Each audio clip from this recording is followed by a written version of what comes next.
Rap Ràdio presenta Connexió Mèxic.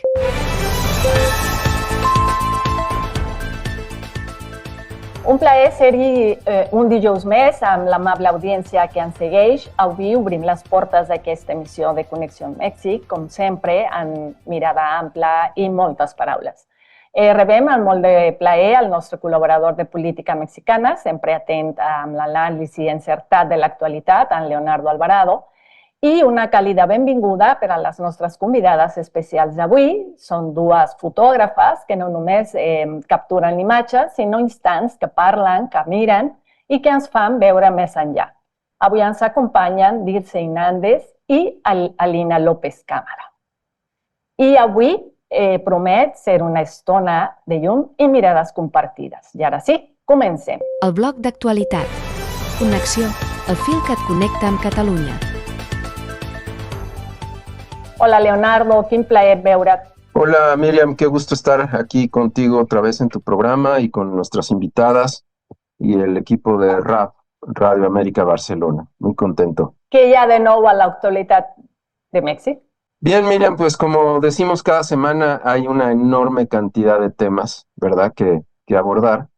Pero bueno, en aras de buscar lo más relevante, creo que sería importante decir un poco los resultados de la reunión del G7 en el que participó la presidenta Sheinbaum, ¿no? Y es una reunión peculiar, ¿no? Es una reunión peculiar porque además el presidente Trump estuvo unas horas, cenó y se fue. Me recordó un evento que tuvimos en México hace muchos años. Y pues no hubo un pronunciamiento o un comunicado conjunto, ni mucho menos, ¿no? Pero hubo un par de reuniones bilaterales que pudieran ser interesantes, además de algunas fotografías que causaron revuelo en redes sociales. Una de ellas donde están por tomarse la foto del evento. La presidenta Sheinbaum está parada entre los principales líderes y la canciller, bueno, no la canciller, la primer ministro de Italia, Giorgia Meloni, está hasta la derecha, totalmente abandonada, y eso como que dejó muchos comentarios, ¿no?, en torno al protagonismo de México. Y después una foto donde el presidente Lula da Silva recibe a la presidenta Sheinbaum con un gesto, dicen los conocedores, muy brasilero, cuando la toma de las mejillas, ¿no? Y hay quien dice, pues es la manera en cómo se saluda a una correligionaria, ¿no? Ya a algunas personas no les encantó, pero bueno, más allá de las formas y tratando de ir al fondo, no vemos, pues más allá que una salutación cordial, no vemos que hayan surgido proyectos interesantes. La presidenta Sheinbaum tuvo que llamar por teléfono al presidente Trump al final de la reunión.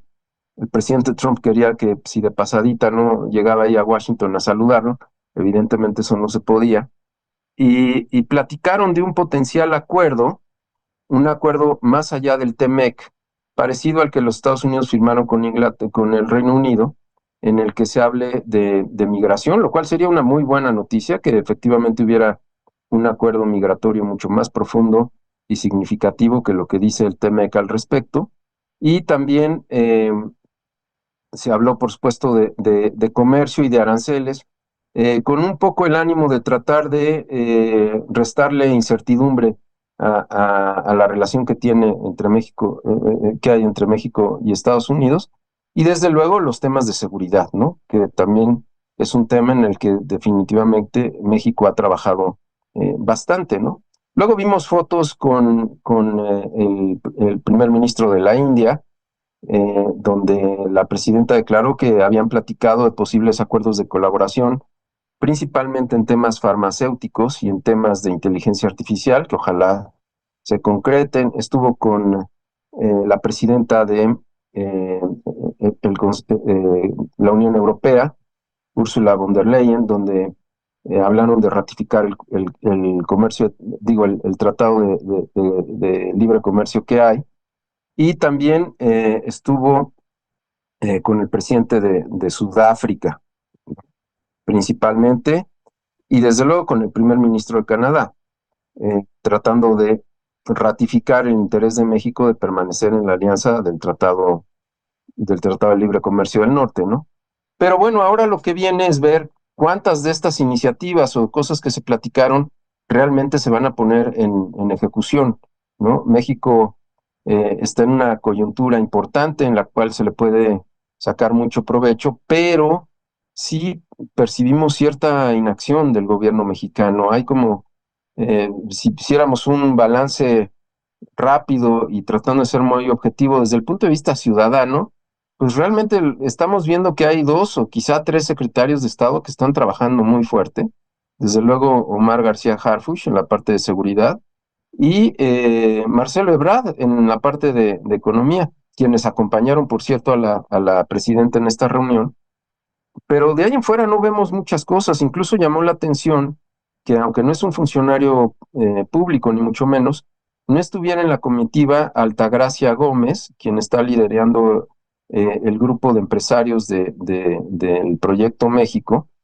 Y aunque se habló de él con los interlocutores internacionales, pues no sabemos qué tanta vinculación vaya a haber en el futuro. Creo que una de las cosas que estamos percibiendo hoy en México es que seguimos viendo a la presidenta muy, muy sola, ¿no? Ella con buenas ideas, con buena intención, pero con poca, pues no la siguen.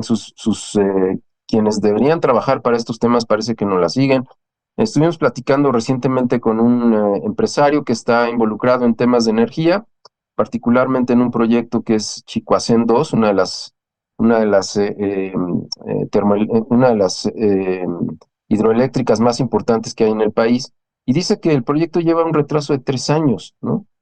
Y también vemos que siempre hemos platicado aquí del tema energético porque es un punto central en la así llamada autosuficiencia energética, pero hay retrasos en todos los órdenes. En una de las conferencias matutinas, la presidenta dijo que las 8 refinerías que tenemos, incluyendo la de Deer Park en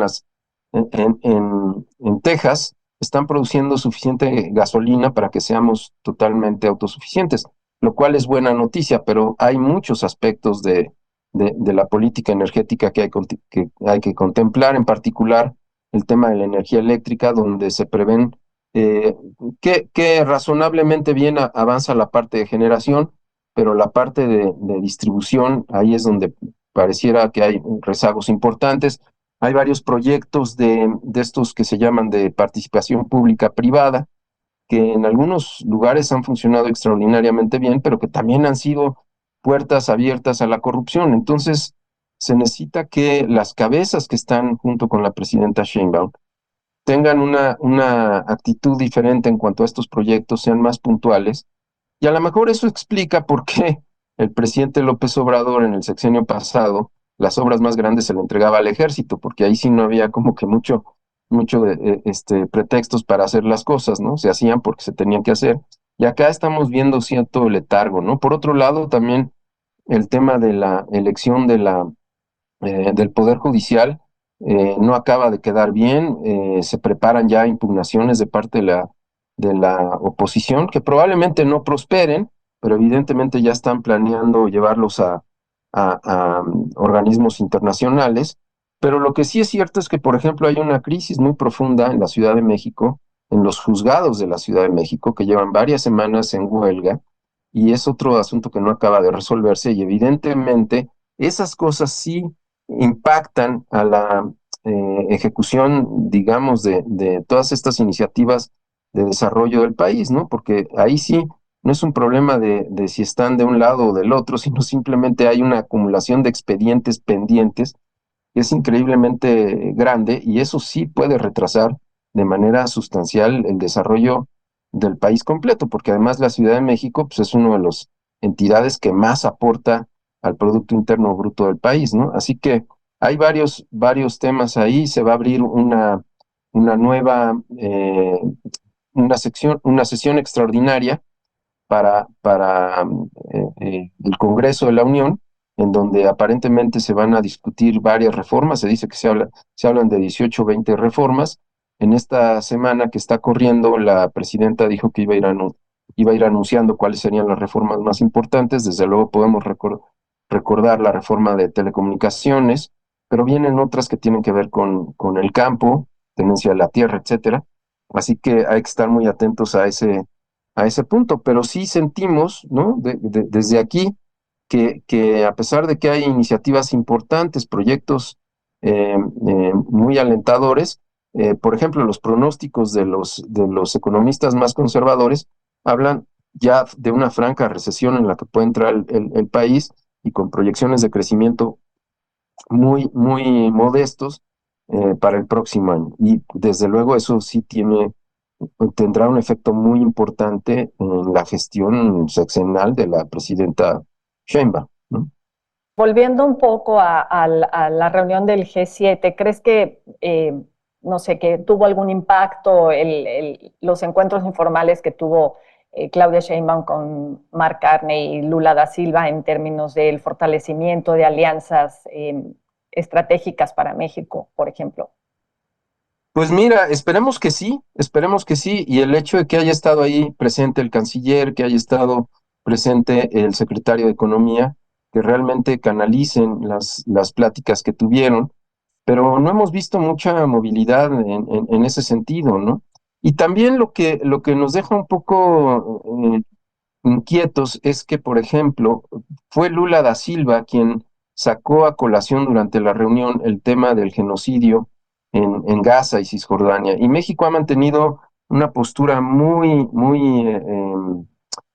¿cómo se llama? Muy neutra, probablemente demasiado neutra, incluso a cuestionamientos que le han hecho los periodistas en la conferencia matutina a la presidenta, pues se ha desmarcado muy bien, diciendo que todo esto está escrito en la Constitución, y aquí el tema es, no sé si eso tenga que ver con los acuerdos que está previendo con Estados Unidos, posiblemente de mayores inversiones, y no lo quieren incomodar.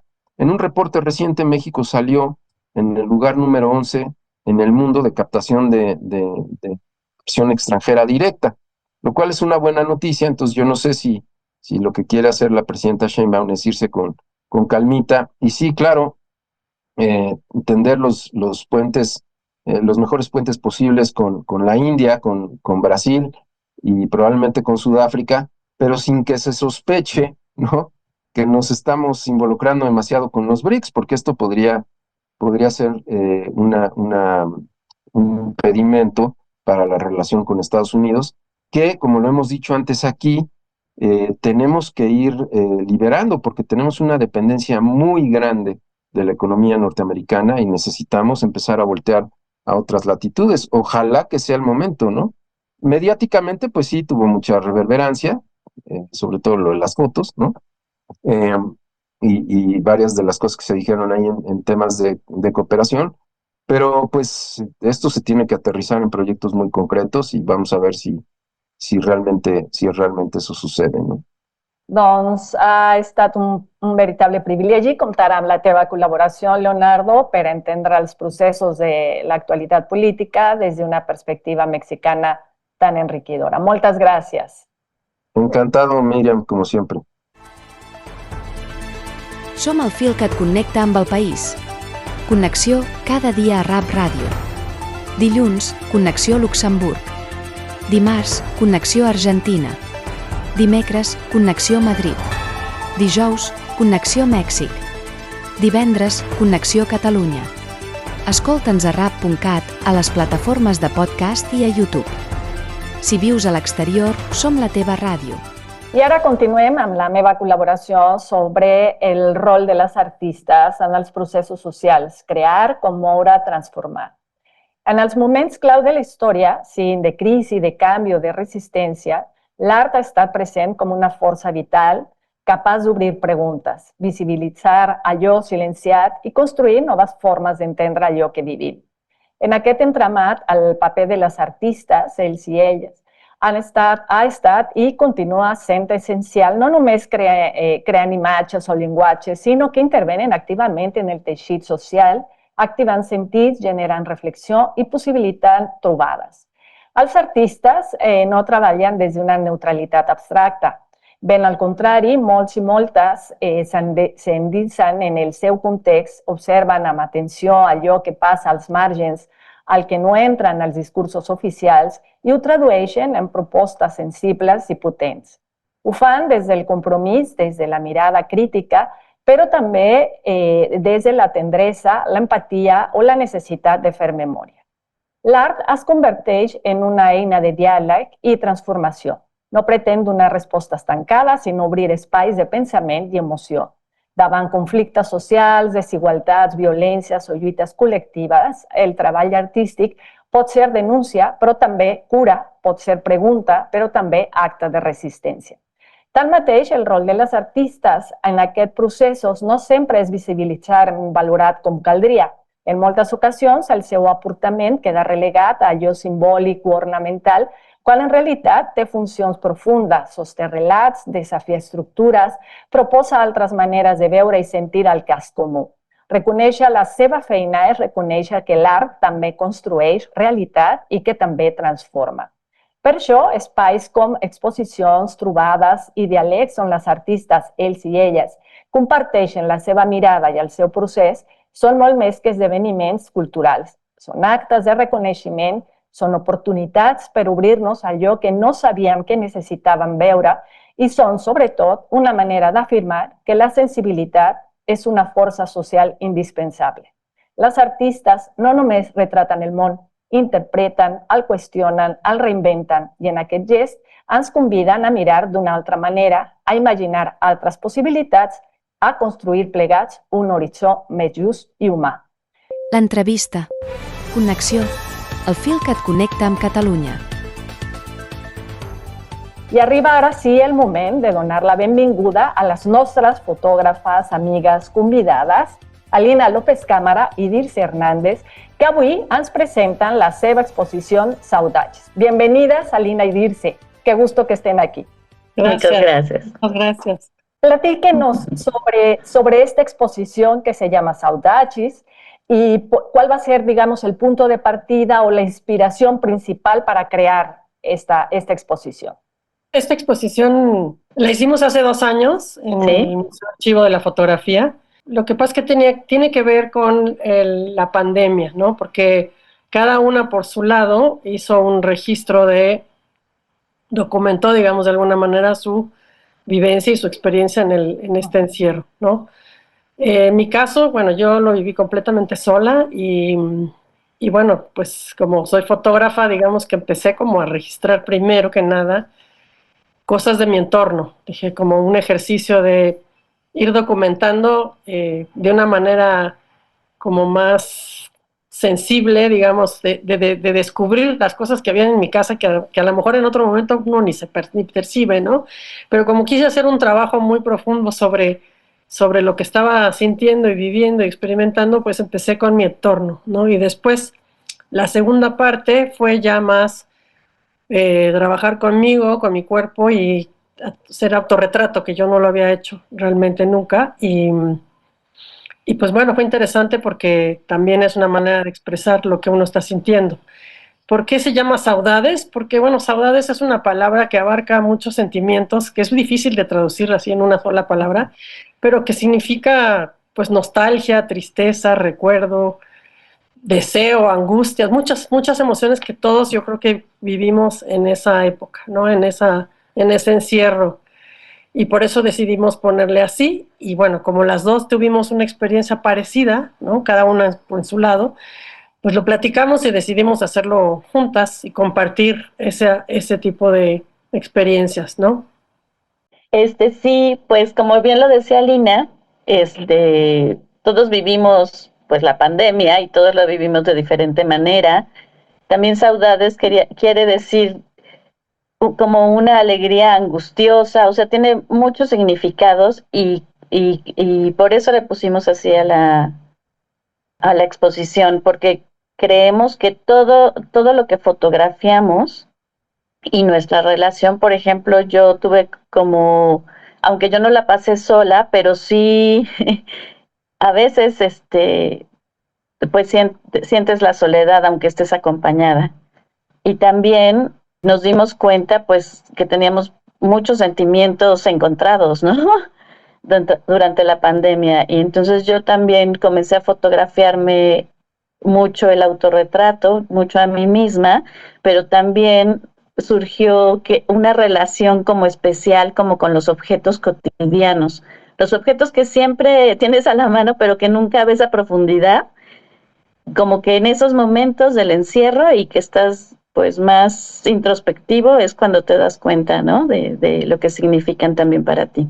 Sí, yo también creo que, digo, en mi caso, yo era una persona excesivamente pata de perro, siempre estaba saliendo, entonces para mí sí fue muy duro el encierro, ¿no? Fue como una especie de encarcelamiento y dije, bueno, para que no enloquezca, tengo que ver qué hago de una manera también lúdica para poder estar bien, ¿no? Entonces creo que fue un trabajo mucho más íntimo y quise sacarle jugo a toda esa realidad que estaba viviendo y por eso decidí registrar este encierro, ¿no? Y la verdad creo que pues me ayudó mucho esta reinvención, esta forma de trabajarlo, porque también pues eran cosas nuevas que todos los días experimentaba y me parecía como una manera más fácil y llevadera de llevar el encierro, ¿no? Cosa que me sirvió también porque ahora me he vuelto más hogareña después de eso. De verdad, ¿eh? En serio. Y de qué, o sea, qué papel tiene en realidad la fotografía? ¿De qué manera la fotografía resulta una herramienta, ¿no?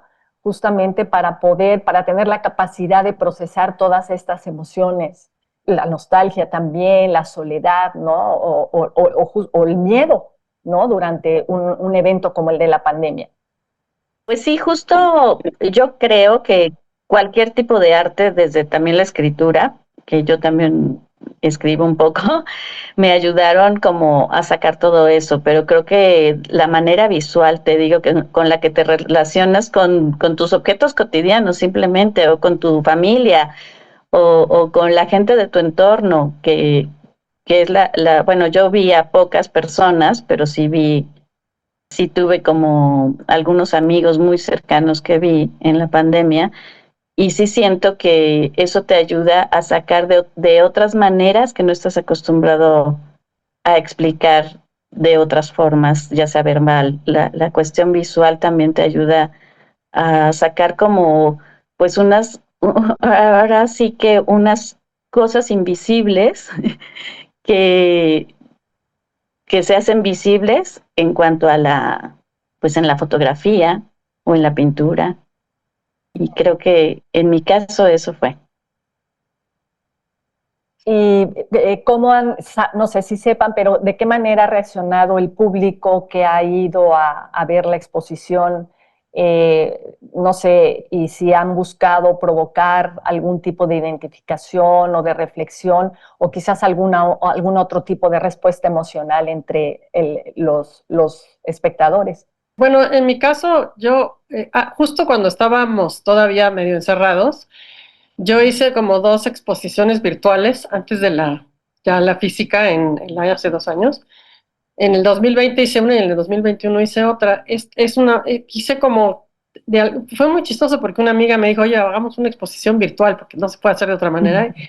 Y ella me la promovió y bueno, lo hicimos. Y la verdad es que sí, como que la reacción de la gente fue muy, muy linda y como que mucha gente se identificó en muchos aspectos y como que tuvo una resonancia muy linda. Y luego cuando hicimos la exposición en el Museo Archivo de la Fotografía, pues muchísima gente fue y la verdad que como que la gente la disfrutó mucho y digo, ya había pasado, pero de todos modos como que a todo el mundo de alguna manera, a cada quien le generaba cosas diferentes, ¿no? Porque pues todo el mundo vivió de una manera, algunas muy, muy negativamente, otros mejor, en fin, fue una situación muy terrible para todo el mundo y de alguna manera eso, pues como que fue un recibimiento muy lindo porque la gente sí se identificaba, ¿no? En muchos aspectos y en muchas emociones, porque es básicamente lo que nosotros en nuestra fotografía estamos expresando, ¿no? Eh, Son como más, cada quien lo interpreta a su manera, porque también digo, cada foto tiene un título que te puede evocar a ciertas cosas, pero como que cada quien lo identificaba según su propia vivencia, ¿no? ¿Y las fotografías son a color, blanco y negro o hay...? Blanco y negro, todas son en blanco y negro, sí. Todas blanco y negro, sí. Sí, yo creo que, bueno, en mi caso, imagino que Batirse también piensa igual, es que la fotografía en blanco y negro como que le da mucho más fuerza, ¿no? No sé, más, para mí es como, a mí lo que más me gusta hacer, en foto y blanco y negro. Curioso el caso, ahora pinto, y ahora uso todos los colores. Con muchos colores, sí, me encanta.